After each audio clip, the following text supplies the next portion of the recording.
Hi, I'm Steve, and you are watching Gear Stuff and Things. Today on the channel, we are going to check out my home studio workhorse pedal board, as the description fully explains. But we're going to get into what it is, what's on it, why I use it, and the other purposes and things that I have for it. So let's get into it.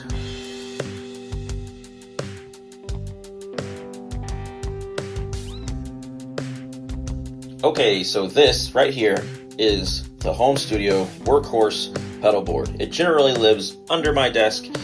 For the intended purposes of the video, I have it on my office chair, which also means all of this wonderful dust and cat hair that is now, well, that was and is on the pedal board is now going to be part of the chair as well, so that's really cool. Anyhow, let's get into the board. So the brains of the entire board is, it's the HX Stomp. The Line 6 HX Stomp is kind of everything here. So I keep this plugged in via USB so I can control it in HX Edit, as well as use it as an interface when I'm doing stuff inside of my DAW and I want to use this as my interface. So sometimes I want to be able to track my main thing and to track a DI at the same time. So I will record using the USB in that instance and use this as an interface. Or when I do Zoom consultation stuff, or I do Zoom guitar lessons, I use this as an interface as well. So, the brains of the operation, the HX Stomp, I use it primarily as an amp, but let's go through everything else and we'll get back to that. So, originally this pedal board was intended for my wife's use prior to COVID. I had built it for her to be able to have a mini Helix thing going and be able to use her guitars and synths and or bass with one rig and be able to pop in and out different pedals and basically keep the core of it exactly the same. So we got this radial big shot, which is basically a little guy like a switcher, ABY switcher, but mostly AB switcher that allows you to plug two instrument sends in and then go between them. So in this instance, we have the guitar send and or a synth or a bass. Sometimes I use this if I'm tracking and I don't want to mess around with unplugging and plugging things in over and over again. I'll just keep a bass plugged in, keep a guitar plugged in, and go back and forth between those. From there, it goes to this pedal, which acts as a master volume for the entire board here. From the pedal, the volume pedal, it goes into two pedals. In this instance, I have the Earthquaker devices underneath and the Astral Destiny hooked up on the board because I've been doing a lot of layering of trippy, weird, spacey stuff for my band Close the Hatch's new record we're working on. So these are my go-tos for the ambient stuff, as I covered in a recent video. But the idea with this board is that the digital brains act as the amp, and I can put any pedal I want in any two pedals I want in this position. So maybe if I'm doing something that's more like bluesy or something and I want to save some space on the stomp and not use the built-in effects in the stomp, I can put an overdrive and say a reverb or something there. Cool, I don't have to change anything, this stuff's interchangeable. Pop them out, pop a new one on, everything's good to go. From the second pedal's output goes into the HX Stomp. Out of the HX Stomp, we come to the Ditto Looper. Now, I designed this pedal board, as I mentioned, with the intention of being used live at some point for my wife or myself, and the Ditto Looper is there to, make noise in between songs and tinker around. But one use I have found for it lately is that if I'm working on an idea and I don't want to commit it to, say, Logic or something, I can just kind of use headphones or use the interface and I'll loop a part over and then play on top of it until I get an idea and then commit it, which seems probably a little silly for anyone that's used to doing recording stuff, but my feet are already down there, I press the button, I play the part. Or if I want something to be looped for the purposes of being recorded as a loop, that's an easy way to do it and gives me a lot of ability to manipulate it later in post inside of the DAW. So from there, we go here. Now this is not necessarily part of the signal chain, but it does control things inside of the HX Stomp. So I have this sweet expansion switch from Analog Endeavors, and I have it set up in the HX Stomp for this side here to act as tap tempo and the tuner by holding it down, and for this button here to be able to turn on and off certain foot switches or certain stomp boxes inside of the HX itself. Now I run my HX Stomp in snapshot mode, so we have 3 snapshots, which gives us 3 versions of the same patch with different things coming in and out. But some patches I have reverb on, like this one, which is more of like a Tom Petty clone type of thing, like a Vox AC30 and a Fender amp style thing. Sometimes maybe I want a little dirt and a little reverb, but I want to be able to turn on and off the reverb at will, not just changing the channel here, so I can turn it on and off here.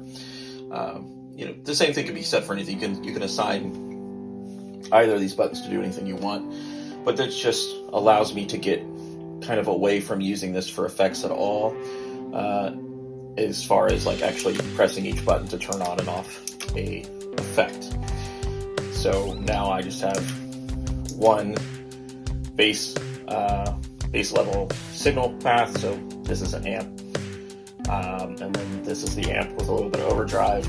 This is the amp with that same overdrive and some reverb. Now that would be different depending on what piece I'm working on, but in this instance, that's the preset I have, and this button would allow me to pull in and out any effects at will while still using this. And again, this is tap tempo and tuner if you hold it. Now the reason I go with this is because I want to be able to have something that just stays down there, is always plugged in, always ready to go, but also something that I could easily just unplug the instrument cables and the USB thing and be on my way to play a show if that's something that's going to come up in the future. But I also wanted the ability to kind of incorporate a little bit of the more analog world with the digital world, so treating the HX Stomp purely as an amp, whether that's for bass or for guitar or for synth, depending on if I'm using synth with this guy. Then I can pick any, 2 pedals or 3 pedals or whatever. I could run probably more in front of that if I wanted to, but in this instance I can kind of exchange these 2 pedals, kind of be whatever I want that is for the song or for the project I'm working on. So it just allows me a little bit of flexibility, but also simplicity as far as getting it into my DAW, which is Logic. So, also I forgot to mention, I'm sure some of you have seen videos here on the channel before, I do have a Helix LT, and I do use that for recording sometimes, but other times I have it in Ohio with some of my other guitar gear for my band in the studio there. Sometimes I just have it packed up and haven't unpacked it, so this just kind of stays here. I tend to build out most of my patches and presets for Helix stuff to work in HX Stomp as well, so it's a little easier to go back and forth between the 2 devices and not have to change a lot of parameters. That being said, if I'm using Helix LT, I can get a little bit more wild with what I'm using there, and I really don't use pedals with the Helix LT at all. If you like gear, stuff, and things, and you're enjoying the channel, go ahead and hit that subscribe button. Make sure you hit the bell notification so that YouTube lets you know every time a new video goes up. And of course, if you like the video, smash that like button. Alright, so that was the video. That is my workhorse home studio pedal board. Hopefully you enjoyed the video. If any of you out there are using the HX Stomp in a similar way, I would love to know about it. And there's some other buddies here like Bun and Nick Hill that use the HX Stomp in different ways. But this is how I'm using it, and I'd be curious to see how you use it and just kind of hear what your setup is, if that's something you'd like to talk about. Before I go, I would like to mention that I am now offering mixing and mastering services, and you can do that directly through gearstuffandthings@gmail.com. You can just put it in the subject line, mixing, mastering, any of that sort of stuff. I am also offering that through Fivver.com, and I'll put a link to my Fivver profile with the services I offer there. But if you'd rather just deal with me directly and not go through Fivver, perfectly fine. That is great on my end as well. And you can just reach out to me at the email. Again, gearstuffandthings@gmail.com. I also am now offering consultations. So if you are someone who is maybe wanting to start a YouTube channel, or you're just getting into YouTube, maybe you're just getting into recording, or just getting into mixing and engineering, all that stuff, if you have any specific questions that maybe aren't being answered in my videos or my buddies' videos here in this little community we have going, if you're not getting the answers you want, or you want more specific topics to be hit, you can message me or send me an email, gearstuffandthings@gmail.com, and put consultation inquiry or consultation whatever in your subject line. Tell me what it is you're after, and we will schedule a Zoom. I'm keeping all of my prices on mixing and mastering and consultations super, super low. I am not one of these people that is going to try to gouge the people that come here and appreciate what I'm doing on the channel, because I appreciate you, but I gotta make a living too. So if you want something mixed and mastered, I will do it for you, and I will do it at a very, very reasonable rate, and I am willing to negotiate. On top of that, same thing with consultations. We'll keep those pretty easy and straightforward. So if that's something you're interested in, please send me an email and let's get chatting and work it out. And yeah, tell me what you have in mind, and we'll work together to make it a thing, because I want to work with all of you.